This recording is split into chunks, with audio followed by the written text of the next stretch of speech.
Okay. Good evening, everyone. This is Menominee from VTA. Um, we are having some technical difficulty with one of our language channels. If anyone needs Vietnamese translation, go ahead and click the button that says raise your hand so that I can see. We're trying to figure out what to do.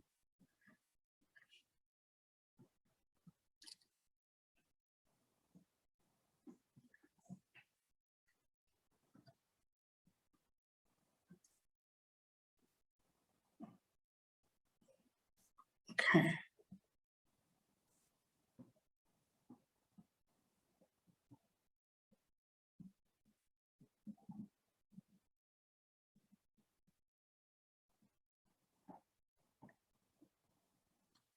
Let's see.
I see a hand raised. It's Amber's mom.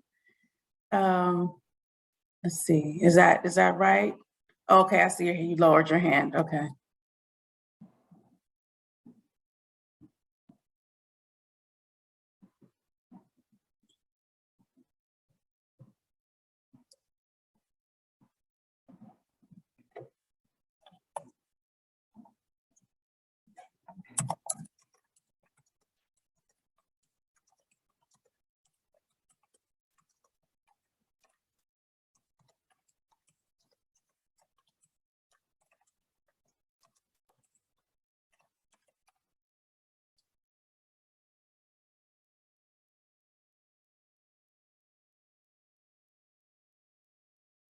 Okay. Okay, no worries, thank you.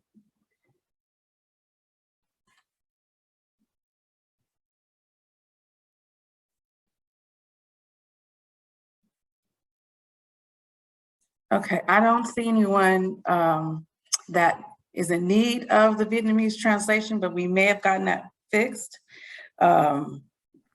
If you do need it, please raise your hand so that we can try to figure out something for you. Okay. Okay, so we are going to get started on this evening. Again, my name is Menominee, and I am in community outreach at VTA, and we just like to welcome you to the meeting on this evening. Please excuse us. We're trying to work everything out as far as the technical stuff is concerned, but hopefully we won't have any issues tonight, and we will be able to go through this meeting, and it'll be smooth sailing. Okay. All right. Again, we have 2 language channels on tonight. And if you would like to attend or listen to the meeting in Spanish or in Vietnamese, those are 2 languages we're offering this evening. The slide on the slide on the screen lets you know to go ahead and just press the interpretation button, and then you can select the channel of your choice, and it'll be, again, we have tonight Spanish and Vietnamese. Okay. As the community outreach representative, I'll be your main point of contact for the project. So if you have any questions or you have any concerns, please feel free to reach out to me through the project website or through the contact information that we will share during the meeting, and I'll go ahead and put that in the chat for everyone. Okay. And what we're gonna do now is I'm getting ready to launch a poll for you all. It is optional. It's demographic questions. You should see that on your screen now. And again, it's optional. You do not have to answer these questions, but it does help us to know who we reached out to, and then also what additional work we need to do to reach others in the community as well. So we do appreciate you filling it out for us. And again, it just helps us out. Okay. Okay. And now we're going to go through the meeting agenda. And so tonight we'll be doing welcome and introductions from myself. We'll talk through the meeting etiquette and how to participate.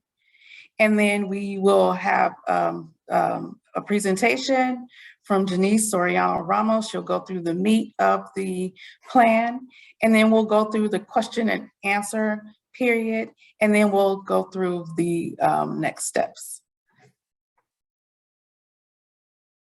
Okay. And for the meeting etiquette, I'll just read the slide. Treat all participants with kindness, respect, and consideration. Type all of your questions and comments in the Q&A, unless you would like to ask them out loud. Mute your audio when you aren't speaking, and then raise your hand if you'd like to speak, and then please lower your hand after you speak. That way I know that we did get to you. VCA will not tolerate demeaning, discriminatory, or harassing behavior and speech. Please don't do that. Again, respect everyone, and everyone will respect you. We will remove participants. I do not like to do that. I have not had to do that, so I'd like to keep that record 100% rate and not have to remove anyone from the meeting who refuses to adhere to our code.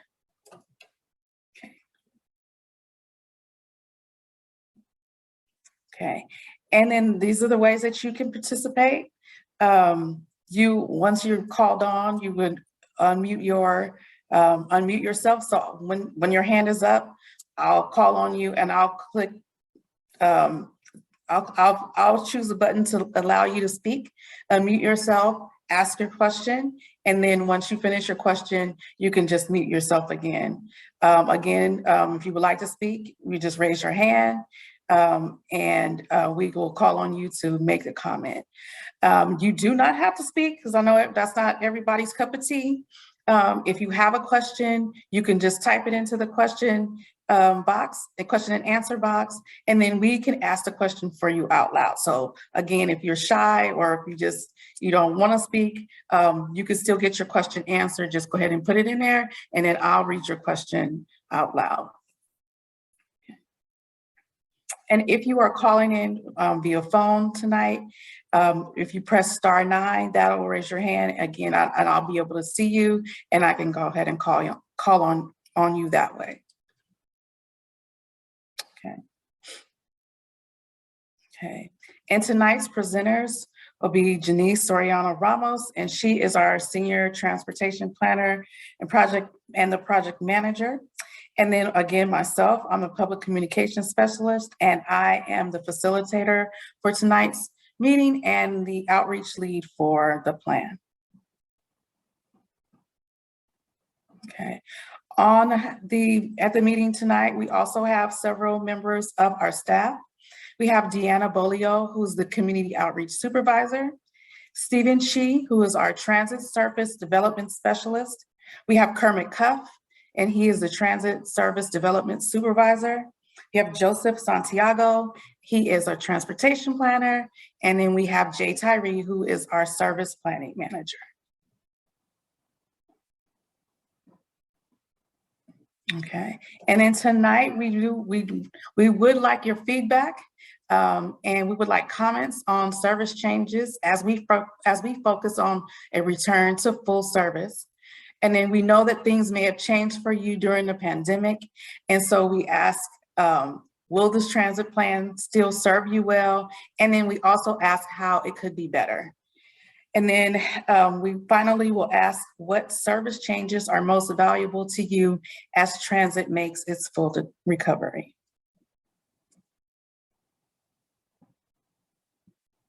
Okay, and as VTA staff, we promise the following. We will explain the proposal to you, and then we will pass your feedback on to the VTA board, and then we will use that feedback to revise the plan.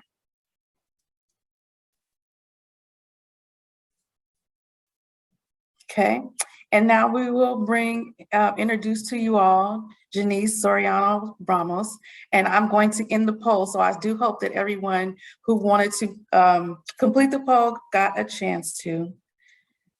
Okay, and now we will bring on Janice, and she will go over the plan with you all.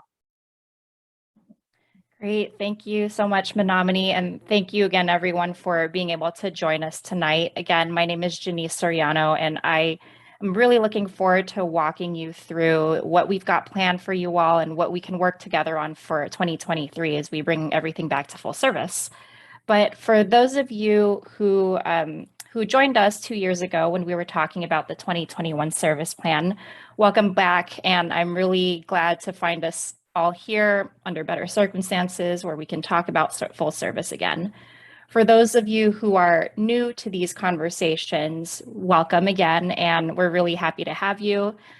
Before we jump right into the 2023 service plan, for those of you who are new, I did want to talk a little bit about what a transit service plan actually is. It describes what bus and light rail service looks like, all the details from where routes travel and stop, how often our buses and trains come. We also refer to that as the service frequency. We also in the plan talk about how early and late service runs, and sometimes we call that the service span or hours of operation.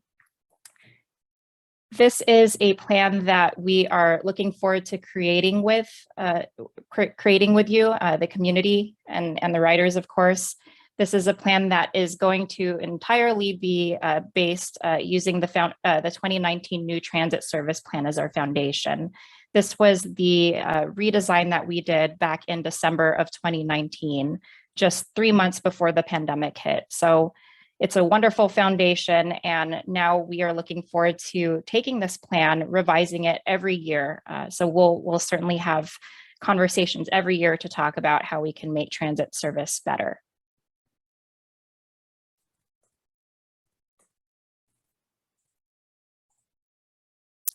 So getting into the 2023 service plan, we do have several goals in mind.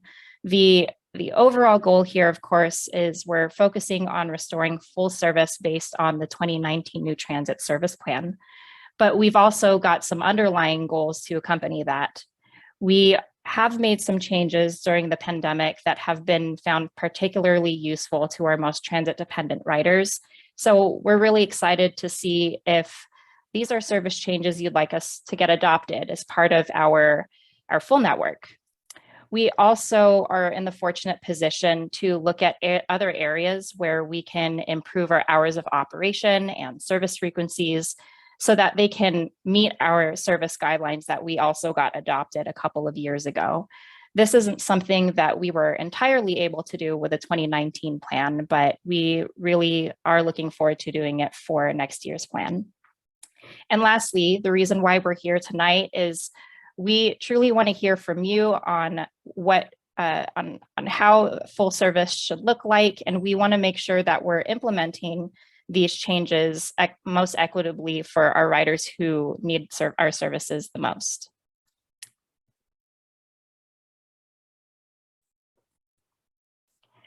Looking ahead as far as the schedule for this plan, we took a couple of months over the spring to develop the draft plan that we're discussing with you all tonight. We are, of course, in the midst of talking about the plan and getting your feedback throughout June and through the first half of July here. We're going to package up all your comments, look through every single one of them, and consider them as we make revisions to the plan that we will ultimately package up into a final plan for our VTA committees and to our board as well, who will adopt the plan in October. And then finally, that'll give us enough time, 2-3 months or so, to schedule and put the schedule out to bid for our operators so that we can gradually roll out these service changes that we're proposing as we hire more bus operators to fill the plan, to carry out the plan and to carry out the service. So the first goal I mentioned, restoring full service, that is certainly something that this plan aims to do. To give you all a better understanding of where we stand today, since we are not running at full service at this time, we are operating at about 91% of our pre-pandemic levels for bus service and about 76% for light rail service. So what that looks like as far as what we have left to restore in our full network is we still need to restore our pre-pandemic rail frequencies to run them every 15 minutes on weekdays and every 20 minutes on weekends. We are also looking to restore some early morning and evening hour trips in some spots throughout our network. And we also have a little bit of work to do to restore weekend service on some of our routes as well. And this graphic on the right is just a snippet of a figure that some of you have might seen before back when we had been presenting updates to our board as far as how many more trips we had to restore throughout the network to bring us whole. The second goal that this plan is really hoping to achieve here is we really want to adopt some service changes I mentioned that we made during the pandemic. We added 2 new routes in 2021, and we also changed the routing and the path of travel to a handful of some of our routes in the network as well. And the routes that you see here on this slide, I'll go over in detail in the next few slides or so. The first new route that we added during the pandemic was the SCVMC shuttle, or our Valley Medical Center shuttle. And this was launched in June of 2021. This was a route that we were really thrilled to launch with the County of Santa Clara. And it's a pilot shuttle feeder service that provides a few trips in the morning from Diridon to Valley Medical Center at Bascom, and then a few trips in the afternoon back to the Diridon station. This shuttle service is seamlessly connected to train service in Diridon and is also situated with the most busiest work shifts for VMC riders or VMC employees. But it is a service that is open to the public. So if you're having early morning or afternoon appointments at the Valley Medical Center, you can certainly hop on. The second route we added during the pandemic is the Rapid 568, which was launched in October of last year. And this is a route that is our weekday all-day service that provides connections between South County and San Jose Diridon. This route replaced the Express 168, which some of you may remember only provided one-way trips in the morning peak and in the evening peak. So unlike that route, this route serves in both directions all day. And something we're looking forward to for 2023 with this route is operating it just 30 minutes later. So this route will end at 7:30 p.m. starting in 2023. Moving on to the next chunk of service changes that we've got planned. This is another service change that we made during the pandemic, the Rapid 523. And this route used to previously serve the Berryessa BART station, or was planned to serve the Berryessa BART station. And we've decided to shorten the route to serve downtown San Jose and have it end at 7th Street in Santa Clara.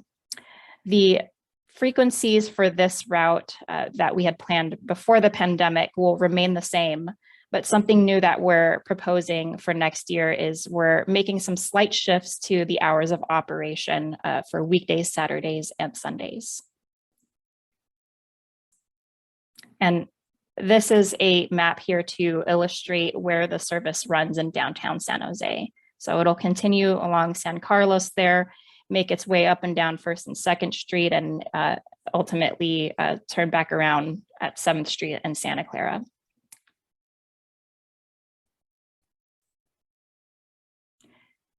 Back in October, we also made some route changes for routes 59 and 60. So these two routes here serve the Valley Fair area, but the main difference here compared to what it used to be before the pandemic is it no longer pulls into the Valley Fair Transit Center, or both routes no longer pull into the Valley Fair Transit Center. This is to allow for more opportunities to connect with service along our Stevens Creek Creek corridor, the 23 and the 523.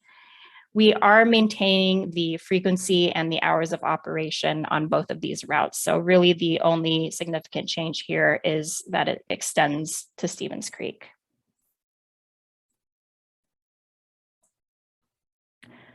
The 61 is another route that went through some changes last year. This is now a route that has frequent service that extends all the way out to Sierra and Piedmont. And you may recall that the segment between the Berryessa Transit Center to the north, all the way up to Sierra and Piedmont used to only run every 30 minutes. That used to be more of our local service. But with this change that we made in 2021, that service actually includes the Sierra and Piedmont section of this route. The local service on the southern part of the route that serves Bascom and Union to Good Samaritan will still have local service. So what that means is it'll still continue to run every 30 minutes on weekdays and every 40 minutes on weekends.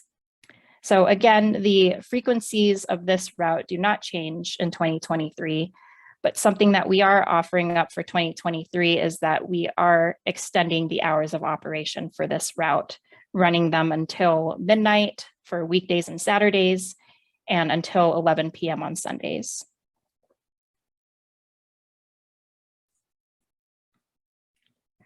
The 70 and 71 have both changed also in 2021.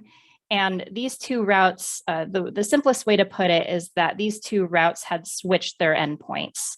So instead of the 70 heading over to East Ridge, it now makes its way further out to Capitol Station. Instead of the 71 heading out to the Capitol Station, it now ends at East Ridge Transit Center.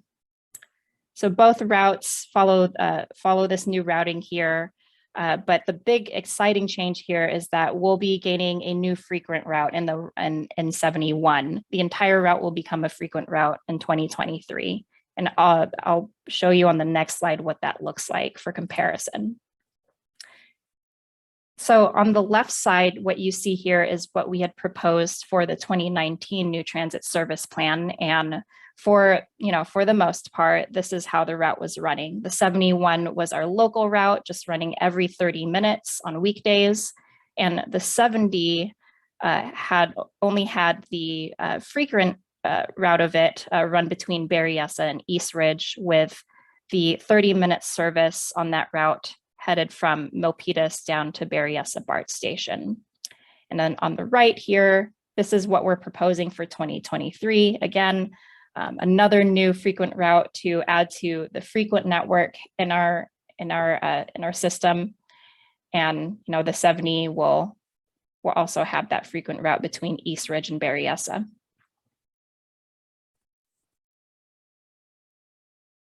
I mentioned earlier there was a third goal that the plan hopes to achieve, which is to improve the hours of operation and service frequencies in other parts of our network that we hadn't been able to do before. So here's an overview of what that looks like. We were able to extend into later evening service for these routes that you see here on the weekdays. On the weekends, we were able to extend to start service earlier in the morning for these 2 routes. And then in the weekends, we were able to add later evening service to 6 of our routes. We've also been able to improve our frequencies on some of our routes during certain parts of the day. On the weekdays, you'll see that the 23 will have improved evening frequencies, and the 42 and the 71 will have a better all-day frequency. On weekends, we'll have the 25, which will have an improved morning frequency and much better frequencies that you'll see west of Bascom. And then on 71, the Saturday frequency improves.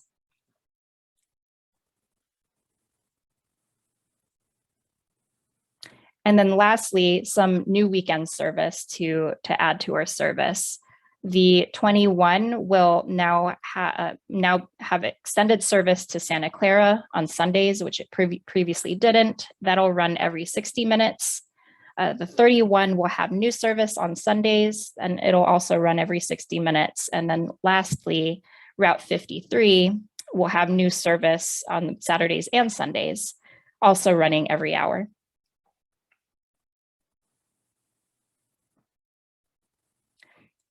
So oftentimes we get questions about how our transit service plans impact the paratransit network.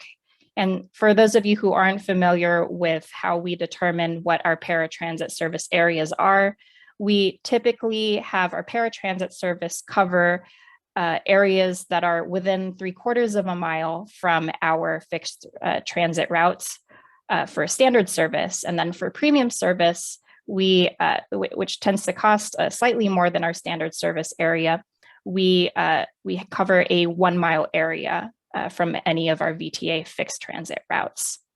Since the 2023 service plan doesn't add any new routes along the outskirts of our service area, we won't really see any changes to the paratransit service boundaries.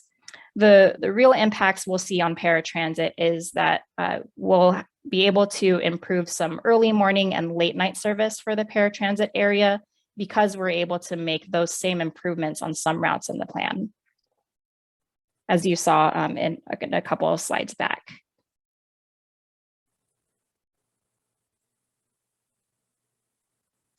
And for every one of these plans that we develop, we have several equity considerations that we want to take in mind. First and foremost, we always do what we call a draft Title VI service equity analysis. And this looks at how the service changes that we're talking about today will affect our historically underserved communities and compares those impacts to how the rest of the population or the rest of VTA's riders are affected by those same changes.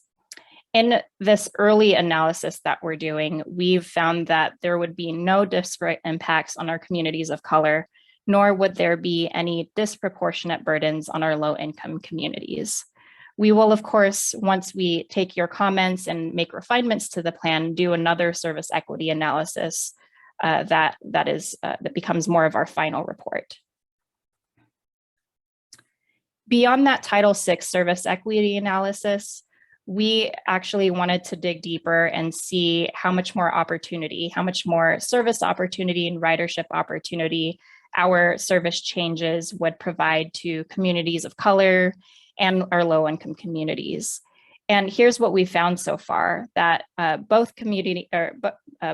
Title VI communities will receive the most benefits from the proposals that we're making so far. Communities of color and low-income communities will see 3.3% more weekday service compared to what they saw in the 2019 new transit service plan. For Saturday service, they get 2.5% more service. And then for Sunday service, these communities will have will experience more service, or 5.2% more service. If you compare that to the rest of the riders, they certainly don't get as much, but you will see that overall our system is really looking forward to increasing service for the entire network. And As far as the last bit of equity considerations we have for this plan, some of you may recall that we do have what we call our Title VI routes, and these are routes that tend to serve a high proportion of our minority riders, which are the routes that you see here. And to this day, in fact, it may have increased a little bit during the pandemic, these routes together have made up nearly 60% of VTA's overall ridership. And I really wanted to reiterate this point tonight because the 2023 service plan is really focused on trying to make the most positive impact for riders on our routes where there's high proportions of our historically underserved riders. So that's really why it's important to us that we're making these impacts for our much transit dependent riders. So lastly, I want to thank everyone for coming here. We are really looking forward to hearing your feedback. If you need a refresher on anything that I've gone through today, this webinar is being recorded, so it will be posted on our website. You can still visit our website and view all the system maps, the frequency chart, and the proposed service changes that we've got laid out in our tables on our webpage. And feel free, as always, to contact our wonderful customer service team by email or by phone call if you prefer to have some one-on-one contact about the plan. Wrapping up here before we get to the Q&A, some next steps here. Our deadline for public comments on this plan is July 8th. We'll have a couple of months to then consider your comments for incorporation into the plan and present them to our VTA committees and then to our board in October for their adoption. And then starting on January 14th, 2023, that's day one of when our 2023 transit service would take effect. And that's when we would start to be able to gradually implement some of these service changes as we get new operators on board. So with that, thanks again for being here for the presentation. I hope it clarified any lingering questions you may have. But just in case, of course, I will pass it off to Menominee, who will kick off our question and answer session.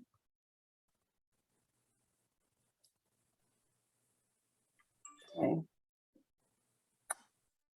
Thank you, Janice. That was very good. Thank you so much for going through that with everyone. Okay, and so now we are at the part where everyone here can participate. And what we're going to do first is, let me get this going. Okay, we do have a poll and I am going to launch it now. It is a question. What it's asking is, which service improvement do you value the most at VTA as VTA returns to full service in 2023? So if you could just take a moment, I'm gonna launch that now. If you could go ahead and take a moment and answer that, that will be great, and we can discuss that. So again, we were going to start the Q&A and want to go back over how you participate in the Q&A and how to raise your hand and everything. Could get that next slide up. Is that, I don't know if that could happen with the poll going. Let me give you a couple minutes to go, a few more minutes to get the poll done, and then we'll go through how to participate. Okay.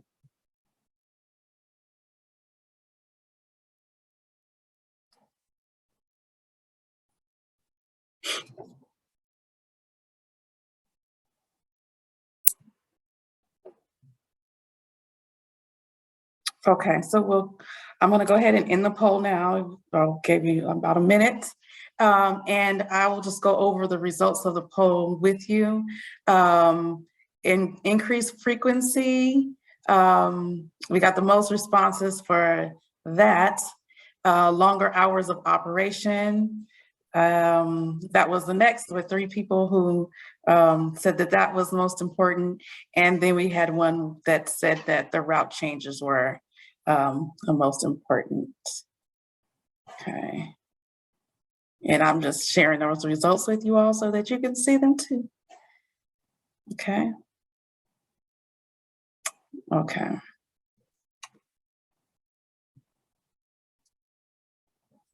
Okay, and then we can go back through how to participate in our Q&A on tonight. Again, you can, once you raise your hand, I'll go ahead and call on you, or I'll hit the button so that you can speak. It will request that you unmute yourself so that you can ask your question out loud. Once you finish your question, if you could go ahead and mute yourself again, that would be great. Again, if you don't want to speak out loud, you don't have to. Go ahead and put your question or your comments in the Q&A box, and I'll go ahead and read those out loud for staff, or staff will answer in the Q&A box itself. Okay. I think I see one question in the Q&A box. So I'll go ahead and ask this question. Are there any plans to have fixed routes along our expressways like Lawrence or San Tomas? And the comment is that I think it's a great idea to take advantage of these roads because they're high speed and it would allow more connectivity. Sure. Thanks, Menominee, for reading that question. I can kick off a response to that. So I do know that as we were doing outreach for the 2019 New Transit Plan, that has certainly come up. We previously did have what we called our limited routes that used to run along our expressways. And in the conversations that we've had with the community, we had certainly learned that obviously fast and frequent transit is most important to them, but these were not the kinds of routes that that were as frequently run to benefit our riders. And the challenge that we found with running express or more of these limited or express services along our expressways is they weren't necessarily conducive to a transit friendly environment. It was really hard to navigate how our buses would pull in and out of even the bus stops that we had along expressways with the high speeds. So in some cases, it posed as a safety concern. And then in other cases, the continuity of sidewalks just didn't make it really conducive for our riders to even access our bus stops. But I'm happy to have Kermit chime in if he would like about how these limited routes used to run. But those are just the kind of comments that we've also had heard from our community. But that is certainly something that I do want to take into account for. So thank you for your question about those services.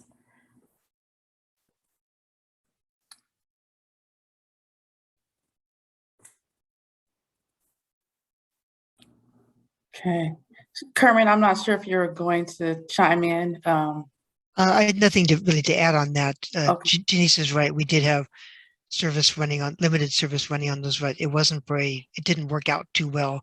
We couldn't find places to stop along the expressway, and there were sound walls and things, so people couldn't get to them. And in the end, there was a limited amount of resources, and it was decided not to go that route.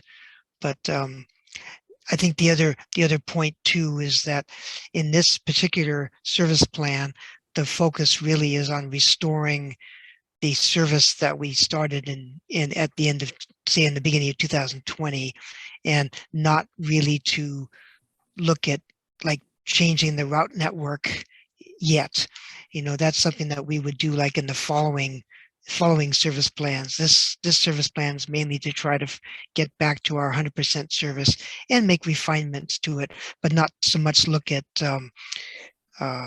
bigger routing changes, which I know that there are a lot of concerns around the county about places that they'd like to see new routes or why does this route have to go here? Why can't it go over there? Things like that.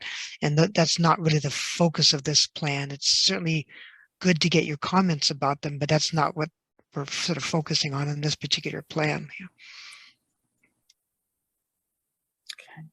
Thank you, Kermit. I do see a couple of hands up. Chris Weitzman, I see your hand up, and I'm going to go ahead and allow you to talk. And go ahead and unmute your mic. Yeah, I wanted to say that I wanted to see if you guys can increase the service for the 64B, the 26, and the 27, and all the buses in our area. And that's all I gotta say. So, Okay. thank you. Okay, I'm looking in here and it looks like you sent us a message. So when you say the buses in your area, I have a 26, 56, 57, 27, and 64B. Those Yeah, are those are the ones. Yeah, perfect. Okay, thank you. you're welcome. Chris, could I ask a follow-up question? I'd be curious to know if frequency was something that you were more interested in these routes, or how could we improve those routes? Can you give me an example? They can run later more because we for access, because sometimes we want friends over here and access when we want it running later. Okay, yeah, that's really helpful feedback. Thanks for sharing that. You're welcome. And this is Kermit. What I'm noticing too is like in our plan, like all of those routes are having improvements to the span on like the 26 and the 56 and the 50 and the 27, 57. All of those routes are having some extended hours on them. Even the 64B too. So that's good.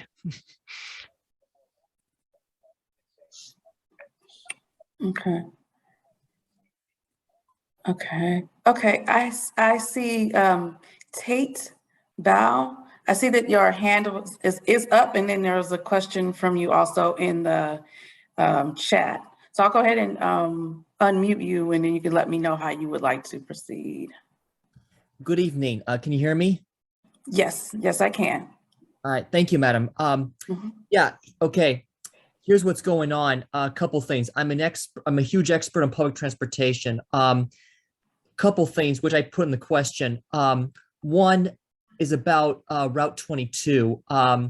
Before the pandemic started, I know that bus route used to operate 24 hours a day, and I wish that bus route could return back to 24 hours a day as it did before the pandemic, because there's an AMC movie theater that's very close to East Ridge Transit Center, and because light rail and BART trains stop operating at around midnight, people could be working until closing time at the movie theater, and they may need access to backup on the bus route to get to the BART station. More importantly, the extension BART stations, which I assume you've heard, that will open in the future, and other places. And that's the first thing I want to mention. And that's the first question. And then that I typed in. And two, it's about Route 568. I saw the map on the announcement, but I don't think I got a clear look at the new scheduled plan. But here's what's so important about it. I heard when I called some months ago that Route 568 is low on ridership, which is why it is not operating on weekends and holidays. And what's so important about that route is that I want it to operate on weekends and holidays, because I heard that MST, which stands for Monterey Salinas Transit, is planning to resume bus routes by starting them at downtown Gilroy Caltrain Station, which is where the transit center is, instead of San Jose Diridan Amtrak Station. And that's why people need a quick route to ride 568 to the Gilroy Transit Center until California high-speed rail opens. And that's what I'm asking for. Sure. Thanks, Tate. So I'll kick off the answers here. So rest assured, Route 22 will return to be a 24-hour service, 7 days a week in 2023. That is certainly our plan to restore back to what it was before the pandemic, and it'll still be a 15-minute service all day. I really appreciate that context about really making sure that our late night service workers are accommodated. So thank you for that comment. But yes, the Route 22 is coming back the way it was before the pandemic. Mhm. As far as your question and your comment about Route 568, the Rapid 568 is definitely a new service that we're trying out, and we were really happy to be able to add a rapid service that was so long range, like one that serves South County. And the story behind that is we certainly wanted to see how much ridership we could really gain for such a long route, and for such a route that we do ultimately want to be a rapid service similarly to the 522 and the 523.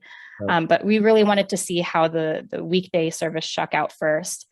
It typically takes about 2 years for a new route to see to really gain that ridership. So unfortunately, the ridership gains aren't completely immediate, right? It does take some time for a route to gain fruition and get folks familiar with the route and catch up. But we are hoping in the future to look into ways where we can really justify weekend service, right? The comment that you had mentioned about Monterey Salinas Transit, we've certainly been in talks with them about that, and I know they went through a complete redesign of their network, and like you said, it would absolutely benefit riders, their riders as well, to be able to make that connection at Gilroy. Right. So let's definitely keep chatting about the Route 568. But for 2023, I think we do want to give it an opportunity to grow ridership, at least on the weekdays, and see how that goes. Okay. Well, I'm just hoping, because just to be honest with you, I'm gonna let it slide, but here's the thing. So just want to let you know, a little heads up. I've been keeping an eye out for the whole plan, what Monterey Salinas Transit is planning to do, and it took me a while to understand it.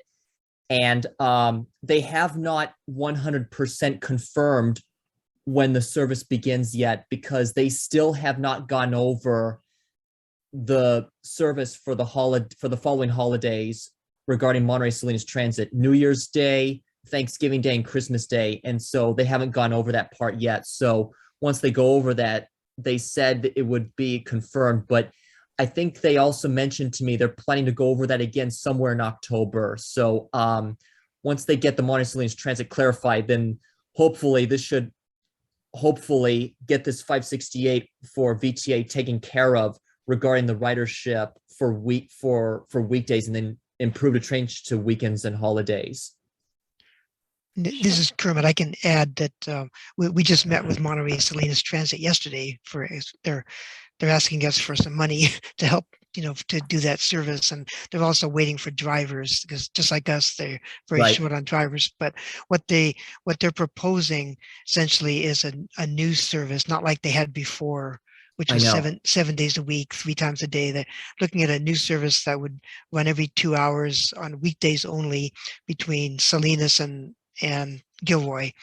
That's kind of what they're hoping to do if they can find the funding and once they get the drivers. So initially it would just be a weekday route for them. But that's, again, we'll see. That it's probably about a year away. So Yeah. Well, if it's a weekday service, I just hope that they can somehow change it to add weekends, because people may need access to Monterey County from Gilroy for some reason. It's not because of business, but because of going to museums in Monterey County. That's the important thing. Okay. Thank you, Tate. We appreciate that. No problem. We're gonna thank you. Okay, and we are going to move to some question in our question and answer box.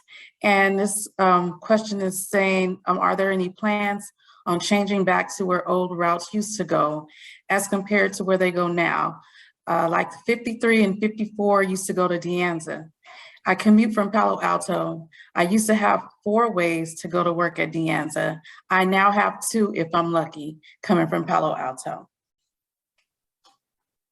Sure, I'll take that one. I think this might have been addressed a little bit earlier, but at least for 2023, this annual transit plan is really focused on trying to restore the service that we exactly had established 3 months before the pandemic happened. So at that time, we had just gone through a complete redesign, and that redesign had certainly made considerations about what routes to keep and which routes to eliminate. And, you know, the 53 and the 54 were the ones that were eliminated. But certainly, I don't want to discount that. That's what an annual transit service planning process is all about. And we really look forward to having more of those conversations and future annual plans. But at this time, you know, really the reason why we're focused on restoring our full service is we are still catching up. We're still playing catch up with how many bus operators to get out there. And it would be a shame for us to promise more service when we couldn't exactly get enough bus operators to get us back to 100 today. So, you know, that's the approach we're taking at this time.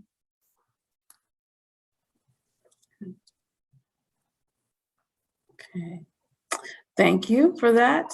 We're going to go to, I'm going to just switch back and forth between what we have in the Q&A box and then folks that would like to speak. So I'm going to go to, and I hope I pronounced this correctly, Liana. Okay, if you go ahead and unmute your mic. Good evening. Thank you so much for this presentation. It's really helpful.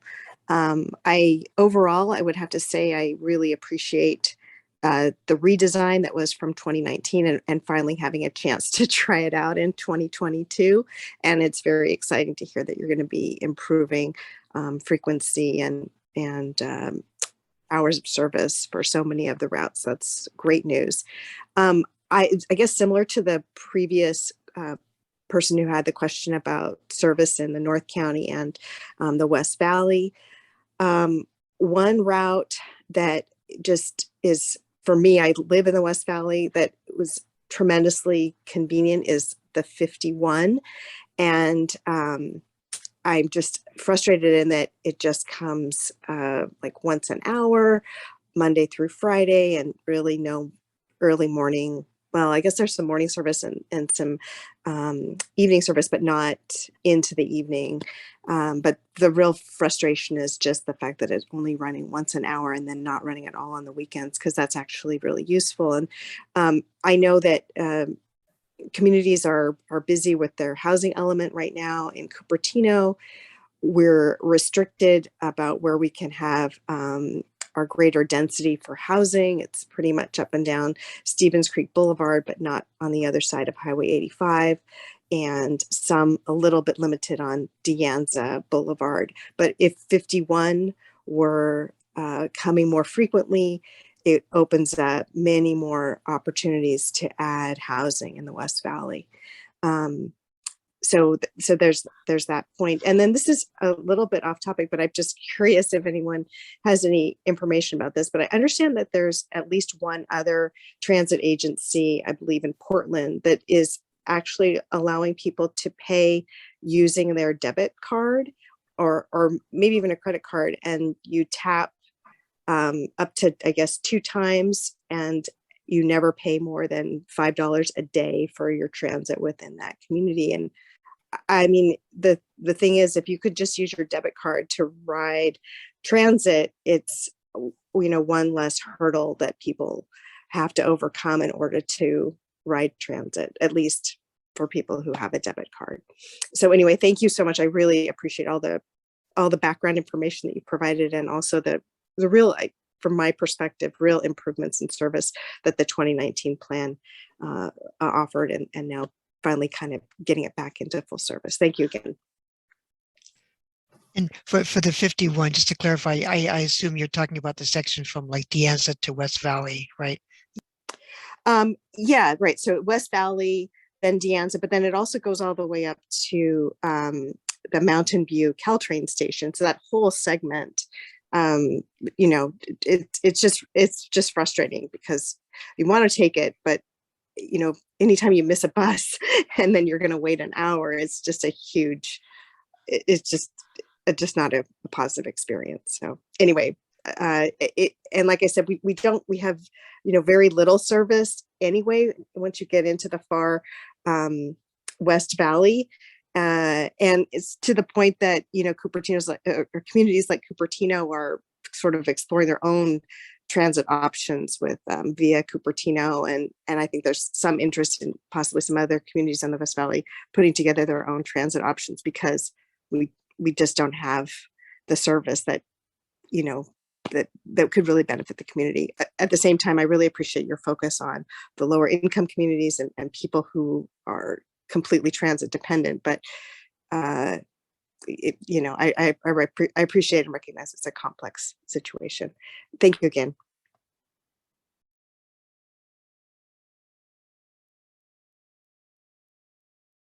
Thank you.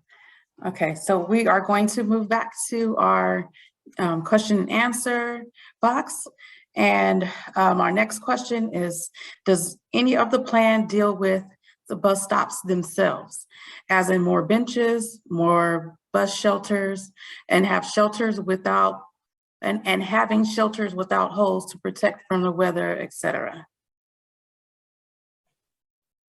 Sure, I can take that question. So the this 2023 service plan is strictly focused on service, so you know, frequency, hours of operation, and routes, et cetera. But we in our planning group do have a program that we're calling the Better Bus Stops program, and that is more of a program that's focused on how we can improve amenities at our bus stops and our stations, and also take a holistic view and make sure that these improvements to our amenities are equitably distributed. So that Better Bus Stops program does have a similar cycle. We do look at a program like that every 2 years, but it is not encompassed in this 2023 service plan. But I really appreciate that comment because you know, this is a new, the Better Bus Stops program is a new program for us, and we're really looking forward to rolling out more of these new benches, improved shelters. Some of this you may have already seen out in the network. So it's all really great, exciting stuff to really make sure that we're improving the rider experience from, you know, basically from the minute you come to our VTA services. So I hope that answered your question. All right, thank you, Janice. Okay, and then we'll go back to our speakers. I'm going to say this name, and I hope I'm right. Feng Yi. I'm going to go ahead and ask you to unmute your mic. Hello. Good evening, everyone. My name is Feng Yi. You got it right. Thank you. I recently moved to Mountain View, and I like to bus here, and I'm considering not owning a car. I want to add more comment on top of Liana's earlier comment on Route 51 and also Route 40. Those two, I know this plan is focused on restoring the frequencies and routes before the pandemic. But I also want to bring up the point that is the situation on the ground have changed. Mountain View have closed its downtown area for vehicle traffic. So there's currently a lot of more foot traffic for bars and restaurants, so people get drunk. And so number 40 and 51 run through Mountain View downtown through all this foot traffic where people will go eat and drink. And then it also goes through offices, businesses, and grocery stores like Target, Walmart.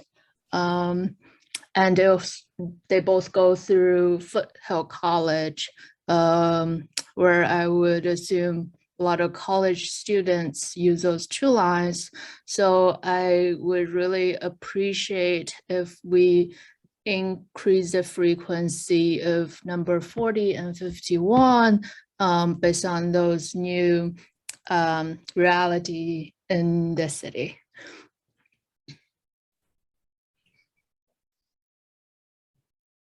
Thank you. Thank you.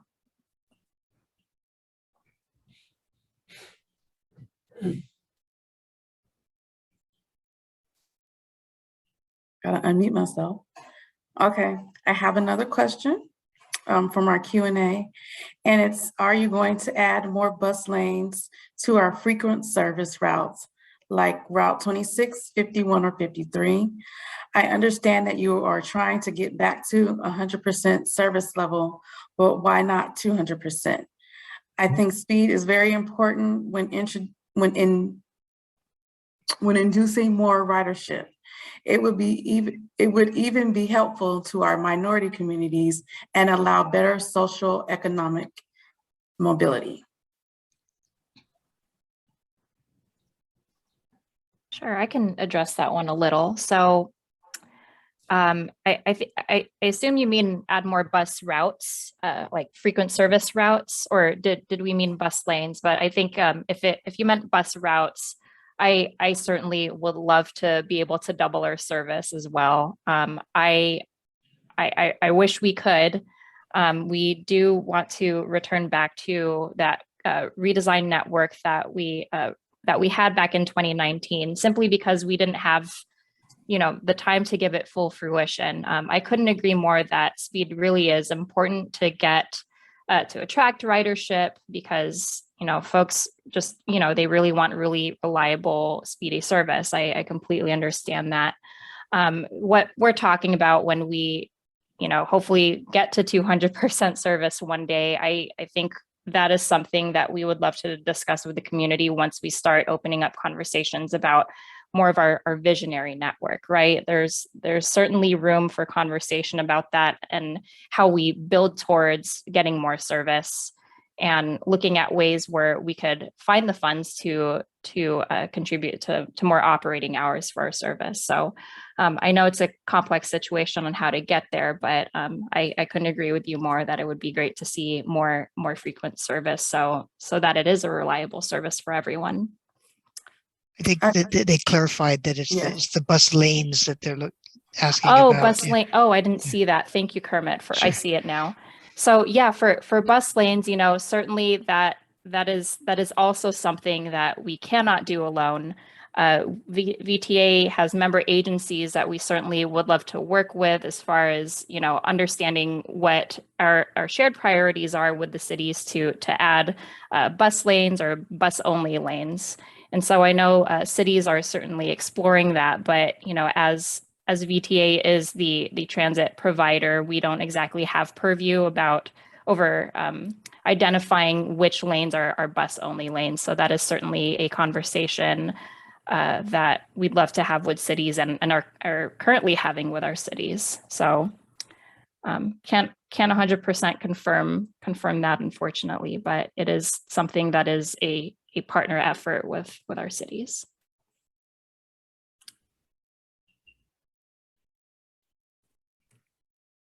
Okay, thank you for that. And then we have another speaker, Kevin Ma, and go ahead and unmute yourself. Ma, I live in Mountain View, and I'd like to thank the staff for increasing the frequency of the 21 during the pandemic to be half-an-hour headways instead of 60 minutes. I would like to say that the 21 from the service plan proposed should probably be extended perhaps another hour on all days. So instead of ending at 9, 9:30, and 8, it should be to 10. As one of the previous speakers has mentioned, downtown Mountain View has those streets and therefore have more people sticking around in downtown later at night, which means people probably not the most greatest to be driving. So I would like to see better frequencies at night. or just longer frequencies at night so that people aren't just left stranded over there. As well as perhaps considering for the Sunday to match the Saturday service. Seems a little weird that between the 2 days there's a difference of 50-minute headways, which is a little bit annoying when you're dealing with transfers during the Palo Alto Mountain View corridor. And I understand that today's conversation will not really be talking about routing because that's for a future plan update, but perhaps a rerouting of the 52 and 51 so that 52 goes on Cuesta instead of El Monte, and the 51 goes to Grant, just because from the map and from past usage, Los Altos does not really have like a bus that goes through the city, and there perhaps should be better coverage of the hospital in that area. Thank you. Thank you. Okay. Pongi, I see your hand is up. I don't know if that was up from earlier or I'll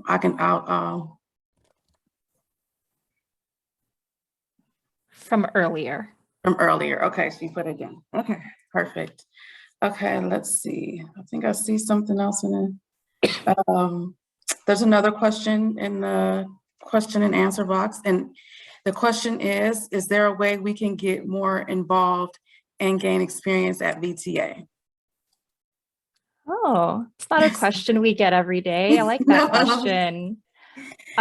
So I'm not sure from what angle, but I suppose one way to really get involved with VTA from a formal standpoint as a citizen, we do have several committees at VTA that help us inform decision-making on certain projects and programs.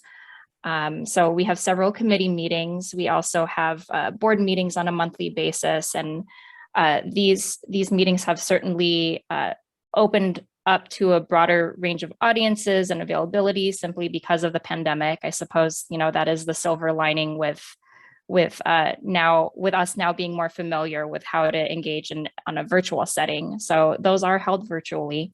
But I suppose from a formal perspective, if you were interested in one day becoming a committee member, we do have a citizens advisory committee that anyone on this call really, I think, given certain eligibilities could consider joining. And I certainly don't head up that committee, but I'm more than happy to make that connection for anyone who's interested.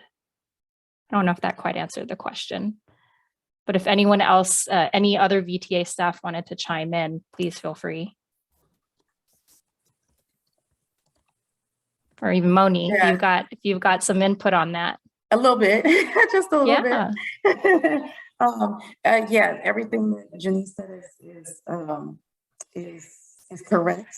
If you would like to get involved with VTA, that is one way. And again, even this way of going through the committees, if you don't want to join a committee, you can always attend a committee meeting and also attend a board meeting as well, just to, again, be more involved and continue to visit our website. We have different things going on, different ways that that you can, I guess, comment on different programs that we are doing. I am working on an additional program now, and it's called the One Bay Area Grant.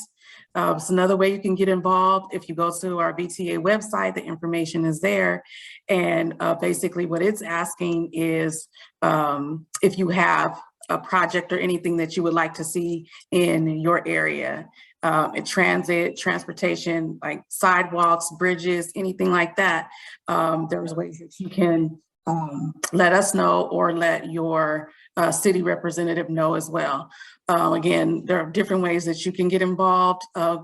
Visit our website, vta.org, and then just go ahead and just search for different things. A lot of times we'll have things on our front page that you can click and just find out what's going on. And then what things that we're asking, because we do that a lot. We ask our writers and the different constituents what you would like to see, and then what different comments. You could always leave a comment with customer service, or in the chat box, I put my information in there too for community outreach. Anytime that you have a comment, or if you have a question, or you have a suggestion about anything, you can feel free to reach out to us that way as well. I hope that answered your question. I hope that's what you meant by getting involved and gaining experience with VTA. I see Thanks for Deanna the saying- interest. Oh, Deanna. Yeah, Go for Deanna. it. I just wanted to kind of pipe in with a different approach about getting involved, with a little plug that VTA is currently hiring all over the organization, from bus drivers to the board office to contracts and maintenance. So if that's the way you're talking about getting involved, you know, you can go to our website. I think it's under the About section, hit careers, and, you know, see what's out there, because we're definitely looking for people to join our VTA family. So that's my pipe in. Yes, thank you, Deanna. I didn't even think about that way. Thank you.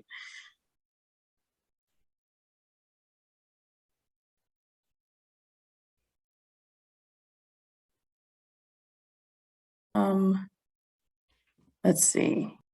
Okay, I think that's it. I don't know how to say it. Shaman, you were the one who asked this question in the question and answer box. Did you have another question that you wanted to ask out loud? I can go ahead and unmute you because I see your hand. So let me.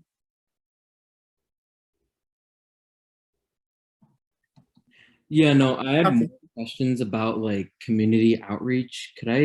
Is there a way I can like find the link to that? Because I really want to get involved with VTA.